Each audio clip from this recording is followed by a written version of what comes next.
Hello. I know it's been a while and I haven't filmed for quite a long time.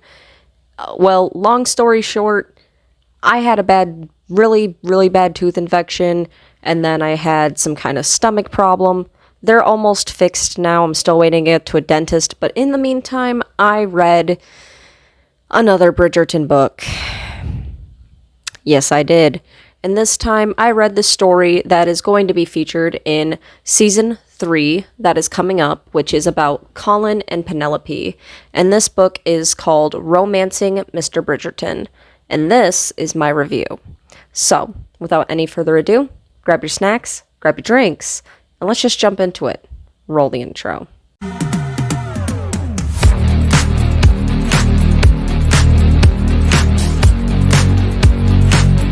Welcome back. Now, when it comes to this book, I'm just going to come right on out and say it. This one was not my favorite, and every single video that I've seen talking about this book says it's their favorite. But I'm going to explain why, and I'm going to give you the premise. Well, in this story, it's quite a few years later than the second one, and we do this time jump where Colin has been traveling and he's now 33, and he doesn't really feel like he has a purpose besides being the charming Mr. Bridgerton, seeing that his brothers have all moved on and have families, and Anthony's now a viscount and running the whole family, and he feels quite out of place besides just being labeled this charming fellow. And Penelope Featherington is now 27, and she has been declared a spinster due to nobody really taking an interest in her over the years. And she's begrudgingly all right with it. She kind of just accepts her lot and starts hanging out with Lady Dansbury a little bit more. Lady Dansbury is known to be a little bit of a troublemaker in court. She is quite the little bit of a mischief maker. And as Colin comes back, these feelings that Penelope once had for Colin and always did kind of have come back to her, and she remembered, like, she had this whole big crush on him ever since they were little, and she's been hanging out with Eloise, and Eloise is a Bridgerton, so she's seen him a lot, and of course when he comes back, she's happy to see him, and he starts noticing things about Penelope. And as they kind of start talking again, Lady Dansbury drops this challenge. And what is the challenge? Well, she wants someone to find out the identity of Lady Whistledown. And this kind of causes a background conflict, but this book primarily centers on that.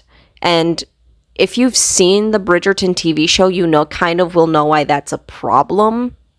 Because in the show, it's revealed who Lady Whistledown is, and I think a lot of people that are reading the books now are the people that are watching along with the show. And if you're reading this book to kind of see what is going to play out on screen, well, you kind of already know who Lady Whistledown is before you read this book. Because if you're reading this after watching the whole 2 seasons, you're already going to know. And so it kind of ruins this book in a way because it primarily centers on the whole who is Lady Whistledown reveal, the whole mystery behind that, and all the conflicts that happen afterward for Colin and Penelope due to this whole Lady Whistledown mystery. I really think it's a detriment to read the book after you've seen the second season. This might be a case of you might want to read the books before you even start the show because it's revealed quite early on who Lady Whistledown is. And I just think that a lot of people that are reading it now are the people that have already know who it is. So if you have already seen it, I would say skip this book because it just focuses primarily on the Lady Whistledown mystery. We really don't even focus that much on the romance of Penelope and Colin. There's a couple little slow things that happen in the beginning. Then there's one whole scene that makes everything just go from 0 to 60, from flirtation and one kiss to being engaged and like madly in love.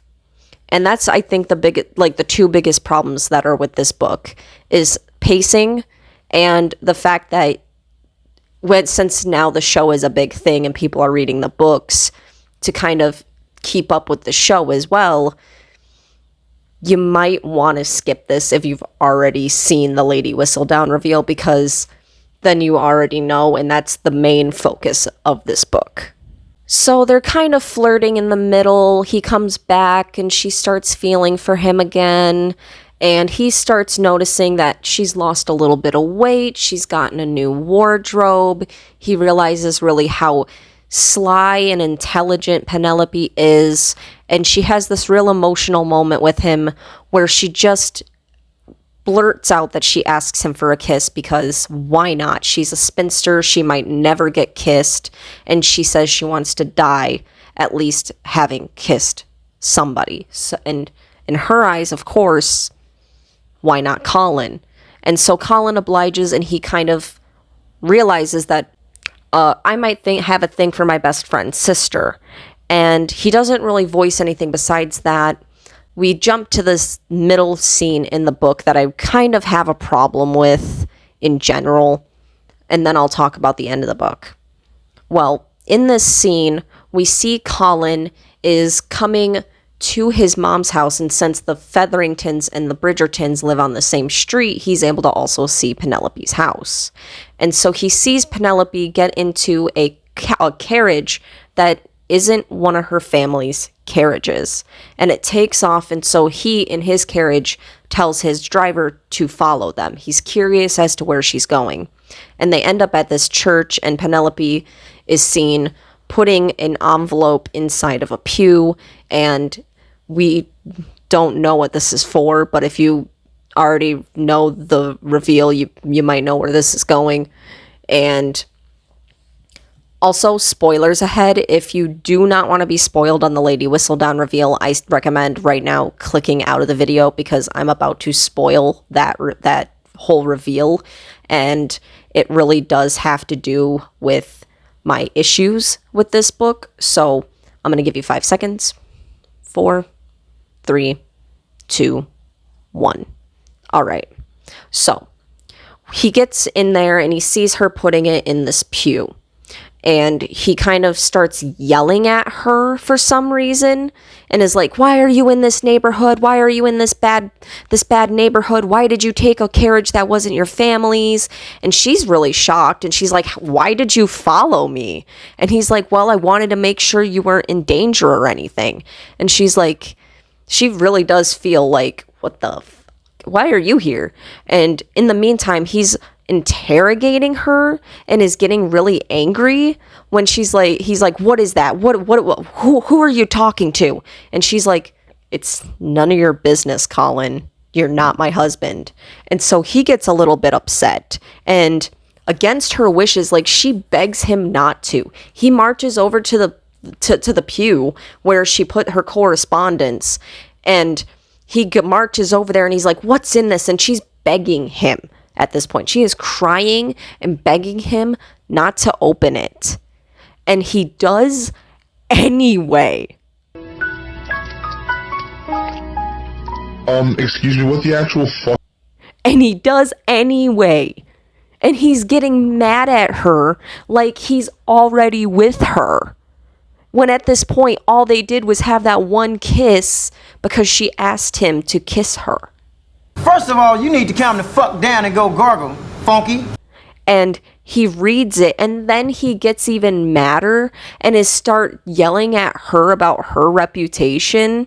And it also mentions that he's jealous now of her because he realizes that she has really kept this secret the entire time. Nobody knew. And he's like, what's going to happen when your family finds out? What's going to happen when everybody finds out? What about your reputation? And she's like, He's like, don't you know everyone's gonna hate you? Don't you know everyone's gonna hate you after that? After what Lady Whistledown has done? And you being her? And she's like, I know you have something to say, and I know you're eager to say it, so I'll get right to the point. Shut the fuck up. Nobody wants to hear it. Nobody will ever want to hear it. Nobody cares. And the fact that you thought someone might care is honestly baffling to me. He's like, what about your marriage prospects? And she's like, marriage prospects? People liking me? Nobody even pays attention to me. Nobody even pays attention to me. Not one single suitor every single season has shown up at my door. And I have people like this girl Cressida bullying me all the time. You really think I care? You're a man. You could go out and do whatever the heck you wanted. I'm sure if you came out as Lady Whistledown, yeah, sure, people would be mad at you for a time, but you're a Bridgerton. She's like, even if I was revealed to be Lady Whistledown, I'm pretty sure people would treat me just the same way because I'm not Lady Whistledown right now and nobody seems to like me or even, like, treats me like I exist. And so he gets even madder at her. Her driver was instructed to leave shortly after, the drop-off in case something bad happens because she had a whole thing set up with the with the guy at the publishing company to have the driver drive there, and if she didn't come out within a few minutes, to drive off because it would probably mean something, wrong happened. And so her driver's gone, so he offers her, and they're still mad. She's still mad at him, and he demands her, before they leave, he demands her to rip it up and to stop being Lady Whistledown. And so he practically almost makes her promise that, and he's, like, telling her what to do. And so anyway, they get into his carriage, and then out of nowhere, they just start making out. Out of nowhere, and it gets really heated. And so they're leaving the carriage at his mom's house. Like, this happens from 0 to 60. They're super mad at each other. He has broken into her mail and has been just yelling at her and not even really understanding where she's coming from with this whole thing, to getting in his carriage. Like, the next paragraph they're making out. Like, this is how fast this happens. I'm trying to tell you just how fast these events happen. They're mad. The next second, they're making out in the carriage. The next second, they're leaving the carriage, and she trips, and he catches her, and he's like, so you're gonna marry me, right? Huh?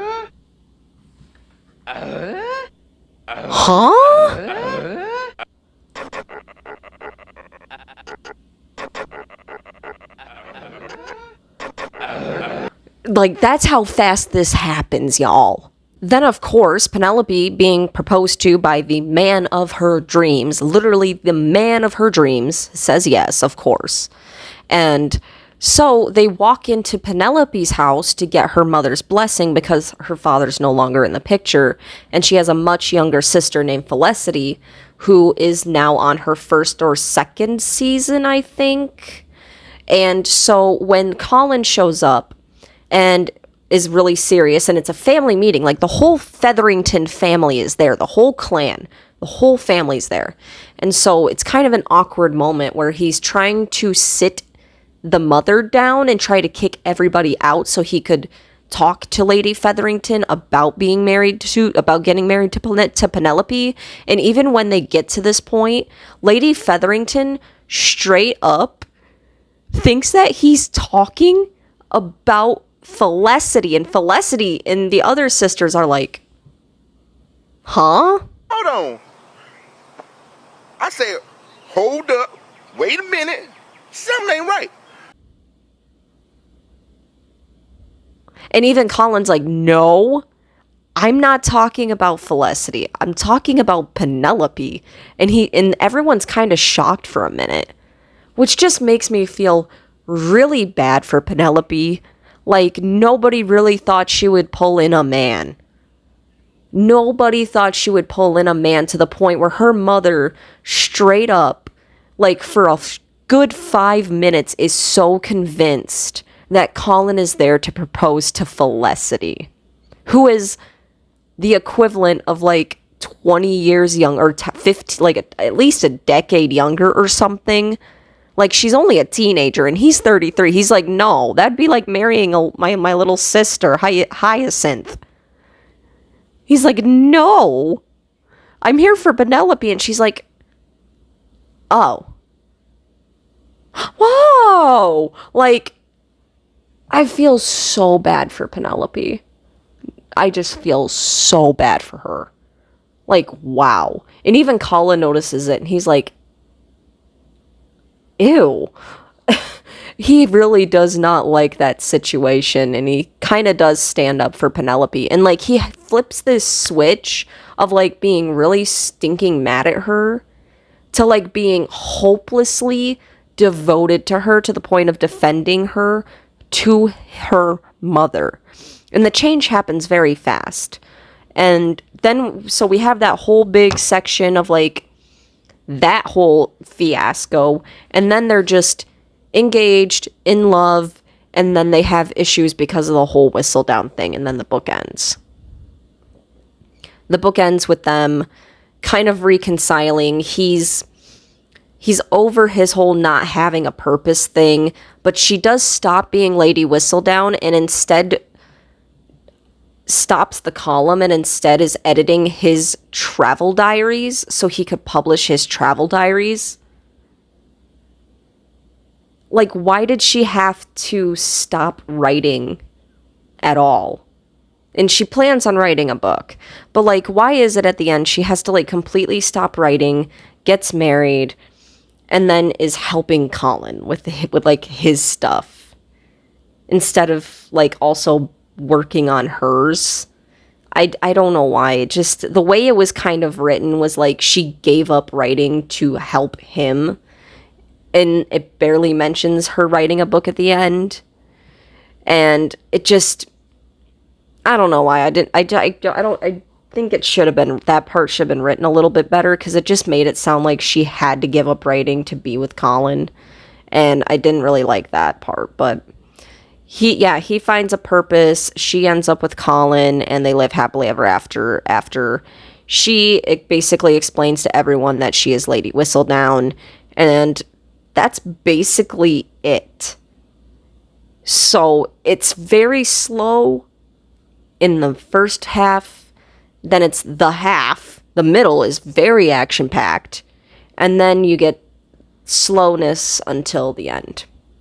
So this book did really have an issue with pacing, and I think the writer really prioritized the whole who's Lady Whistledown mystery as opposed to actually fleshing out Colin and Penelope.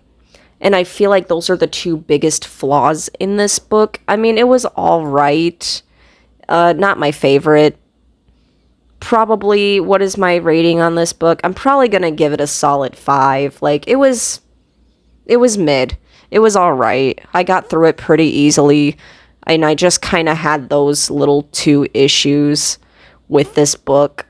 So, yeah. If you've read this book, let me know in the comments below. I don't just talk about this stuff. I also talk about movie reviews. I also do internet drama. If you look around the channel, I'm sure you'll find something you like. This is the Random Show for a reason. It's random, and the content itself is as well. So, if you feel like it, please hit the subscribe button. Let me know all your thoughts in the comments below. That is my score. And again, I'm going to say this at the end of every book review. What I give a book isn't the official thing. I'm just a random person on the internet. You know, books are art, and your score for this book, this might be your favorite book, and I'm not bashing on you for it being your favorite book. You could give this book a 10 out of 10, and I'd be like, okay. Like, just because it's a 5 for me doesn't mean it's going to be a 5 for you. So if you really are interested in the whole Bridgerton series, go for it. I think they're pretty entertaining reads. I say go for it and read it. And if it's your favorite, good for you. we all have different interests in books, so don't take my word as like the solid opinion, because again, like I said at the beginning of this video, everyone said this book was their favorite, and it just wasn't my cup of tea. So just keep that in mind when you watch these kinds of reviews, and don't let yourself be swayed by one single review. Always try new things. So I think that's about it. I'm so happy to be back to posting. Hopefully nothing else goes wrong with my health. Please don't let nothing else go wrong with my health, please. And I'll see you guys in the next one. Bye.